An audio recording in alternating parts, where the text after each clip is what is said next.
Hello అండి, జై Srikrishna. Elastic pant, ఒకవైపు బెల్ట్, ఒకవైపు బెల్ట్, ఇంకొక వైపు ఎలాస్టిక్ ఉంటుంది కదా. ఇది లూజ్ అయితే ఎట్లా చేయాలి అంటే, ఇక్కడ నేను మధ్యలో తీసుకున్నాను. ముందు భాగంలో మధ్య ఈ కుట్టు ఉంటుంది కదా, అక్కడ మనము ఇలా ముందు వేసుకొని చూసి ఎంతైతే లూజ్ ఉంటుందో దాన్ని ఇలా ఇది పైకి వచ్చేలాగా పెట్టుకోవాలండి. ఇటువైపు వస్తే కనుక మనకు కుచ్చుకుపోయినట్టు అవుతుంది. అందుకని ఇట్లా పెట్టేసి ఒక్క కుట్టు వేసుకుంటే సరిపోతుంది. ఇలా ఇక్కడ నుంచి ఇట్లా కుట్టు వేసి మళ్ళీ ఇలా తీసి ఇక్కడ నుంచి ఇక్కడికి కుట్టు వేసుకోవాలి.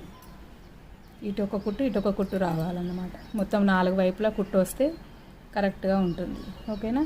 నచ్చితే కనుక లైక్ చేయండి, షేర్ చేయండి, సబ్స్క్రైబ్ చేయండి. ధన్యవాదాలు.